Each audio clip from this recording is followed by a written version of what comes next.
Welcome to Smex Ed. Class is in session. I'm your host, Amanda King, and I'm here to teach anybody who wants to fucking listen how to have the audacity to say fuck it to societal standards and live their most authentic life. This podcast is dedicated to bringing the sexual conversations we have behind doors onto the main fucking stage.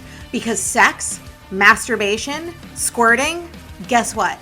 It is all normal. And by bringing these conversations to the forefront, we help people feel less alone in this world. We help them feel safe. We help them gain their power back. We help them step into their confidence and express themselves sexually in this world unapologetically. Because it takes fucking audacity to be your truest self. And we have a boatloads of audacity all up in this bitch. So let me ask you this. Are you ready for some epic shit? Let's unpack this question. There are a lot of reasons that you may not be able to have an orgasm with a partner, but can have an orgasm on your own that have nothing to do with your partner and or anything physically wrong with you. When we are alone in self-pleasure, it is typically when we are at the most relaxed state. Why? Because we feel safer with ourselves more than we feel safer with other people. And that's not a dig at your partners. Your partners can make you feel the safest in the world, but it's innate human nature that when we are by ourselves, we feel our safest. So when we are in self-pleasure, because we feel very safe, really relaxed, we tend to have the ability to have an orgasm a little bit better than when we are with a partner having sex. Other contributing factors of why you're able to orgasm by yourself versus via sex. Number one, insecurities and getting into your head via sex.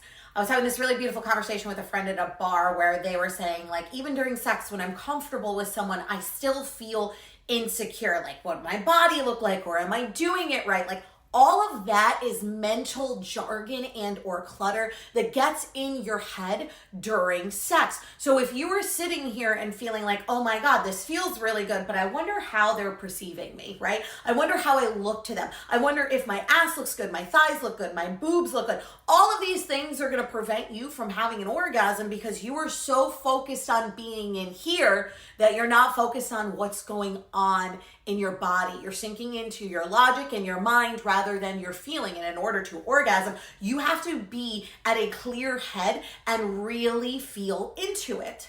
Sometimes, not intentionally, sex can feel like a performance rather than what it is, which is two people coming intimately together. If you are in your head about how you look, how you sound, how your partner feels, you are not concentrating on what is actually happening. You're being pulled out of the moment and you're not concentrating on how your body feels. Sex is supposed to be something that's kind of raw and carnal, and your brain is not supposed to be a part of it, but that is so hard for every single person on this planet to do, which is clear their mind and tap into their body. A lot of times, some of us struggle from disruptive thoughts during sex. So you're in the middle of the moment and then you see some dirty laundry over in the corner and you think, oh, well, I have to do laundry later. Boom, you're out of sex. If you have a lot on your plate and you're having sex, you may be going through your to-do list in your head of what you need to do after sex without actually focusing on what's happening in front of you. On top of that, like you said, you were brought up to believe that sex was bad your entire life.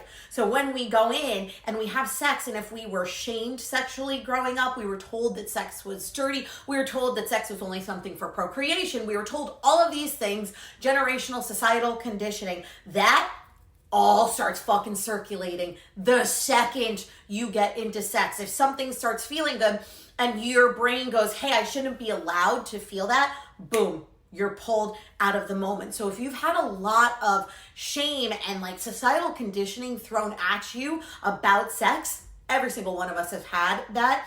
That's more about addressing those issues one by one and recognizing that you are safe in your body. You are allowed to feel pleasure. If you weren't supposed to experience pleasure, why do we have all of these pleasurable things on our body? Pleasure is allowed and it is deserved. And also there's a massive misconception that all women can orgasm via penetration alone. we're brought up in a penetration focused society, right? So all of us think, okay, well, if I'm penetrated, I'm instantly going to have an orgasm, or that's where I achieve an orgasm. That's not true. Only 18% of women in the entire freaking world can orgasm via penetration alone, which means some women are going to need other types of stimulation in order to orgasm via sex. So if you and your partner are just having penetrative sex, and there is no nipple play, there is no clitoral play, there is no anal play, there is no play besides penetration, and you don't have that ability to orgasm, you're not going to have an orgasm during sex. So it's also about bringing in other types of stimulation so that it can feel pleasurable for you, because remember, every single body is different. And also, reason that you may be able to have an orgasm during self-pleasure with toys versus with a partner is because toys are meant to give us a type of stimulation that sometimes our partner can't give us. And I don't mean this as a dig, and I don't mean this so everyone starts panicking and being anti-toy, but that's the truth. Toys are machines, which means they have machine motors, which mean a thrusting toy can sometimes thrust harder and or longer than your partner. A clit vibrating toy can vibrate your clit harder and or faster and or longer than your partner's hand and or tongue. There is nothing wrong with that, but that is the facts. So that type of stimulation, the intensity, the speed, the patterns that toys offer aren't something that translates sometimes into sex. So we need to know that that also might be a factor, is that type of stimulation that can get us off, our partner may not be able to do on their own. And that's why if you are struggling to achieve an orgasm with a partner without toys, bringing toys into the bedroom will make things a lot easier. Toys are not competition, they are enhancers. And there are people out there that will be like, well, no, you need to be able to come via me, not a toy. Absolutely freaking not. If the toy helps your partner come and or orgasm, why wouldn't you celebrate it? You are bringing that pleasure to them because you are participating in that pleasure with them. You are instantly a part of it, even if you are not the source of creating it. If you are holding a toy to your partner's body and they are withering and they are moaning and they are loving it, you are part of that process. You are doing that to them because you are there with them. Yes, the toy is creating the sensation. You are creating the intimacy factor of that connection. And that's why it always boggles my mind when people sit here and say, no, I don't want toys in the bedroom. I think that's so unbelievably selfish to your partner. If you want your partner to experience the most pleasure and your partner cannot orgasm via penetration or just sex alone, bringing in toys will offer them that type of pleasure that they deserve, and you should be so unbelievably supportive of that, and you should empower them through that journey, because it's unfair to say, hey, during sex, because I can get off during sex, we only are going to focus on penetration so I can get off, and then you leave your partner high and dry. Your partner is not going to like sex. They're not going to find it pleasurable, and guess what? They're going to stop having sex with you because you are not bringing to them what they are bringing to you. We never want that. So if you're struggling in the bedroom, start adding toys. And then to address your question, how do I become better at sex? You can't become better at sex until you heal that trauma that is, hey, sex is shameful, sex is dirty, sex is taboo. You have to go through all of those limiting beliefs that were put on you as you were growing up. You need to tackle each of them with yourself and or with a therapist and say, hey, listen, sex isn't dirty. Sex isn't taboo. Sex is fun. Sex is exciting. Sex is adventurous. I deserve to feel all of that pleasure during sex. Once you're able to break down those barriers, sex will innately just become more pleasurable because you start liking it better. And if you start liking it better, you want to participate in it, you want to explore more, you want to discover new ways of feeling that pleasure, but you have to give yourself permission first in order to do it. And the way you get better at sex is you talk and you communicate with your partner to find out what they like and what you like.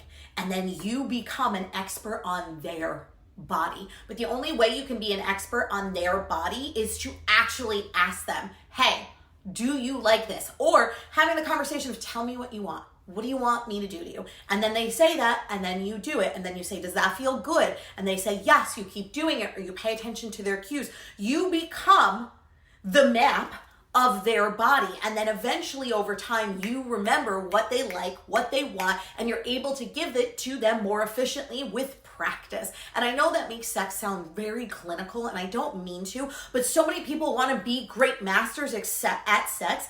Being a master at sex starts with communication first. If you cannot communicate what you want, what you desire to your partner, and or you don't know what you want or what you desire to yourself, you're not going to be better. If you've ever had someone that you had sex with and you were like, oh my God, that was the best sex of my life, it's typically because they were paying attention to you, your body cues, your vocal cues, how you were. They listened to what you wanted, what you desired, and they delivered on that. That's what makes sex so memorable. And it is two people trusting each other and being like, let's explore each other's bodies without guilt, without shame, without judgment, and see where it goes. That is the type of sex that lives rent fucking free in your head. And that's the type of sex that so many people want to go back to, because they're like, I felt seen, valued, and heard, and that partner delivered on pleasure because they saw me in the way that I needed to be seen in that moment. Sounds spiritual, whatever have you. It's absolutely freaking true, and more people should focus on that rather than the tips and the tricks and the positions.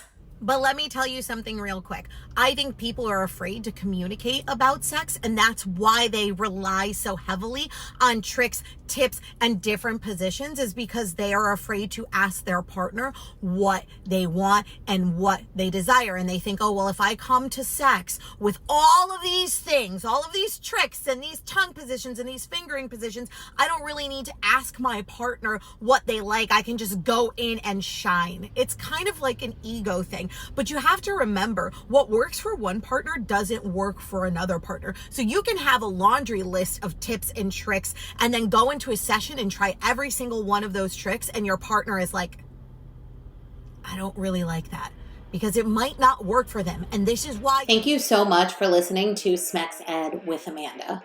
And some parting words for you today. Remember this: no matter how hard society pushes you down, no matter how many times you fall, as long as you get the fuck back up, they can never stop you. You are unfuckable with. You will win. Don't allow this world to dictate how you show up in it. Don't allow society to make you bend the knee. Instead, make them bend theirs. And don't forget, if you like what you heard, go on to iTunes and Spotify and leave your girl a review. Until next time, my beautiful people.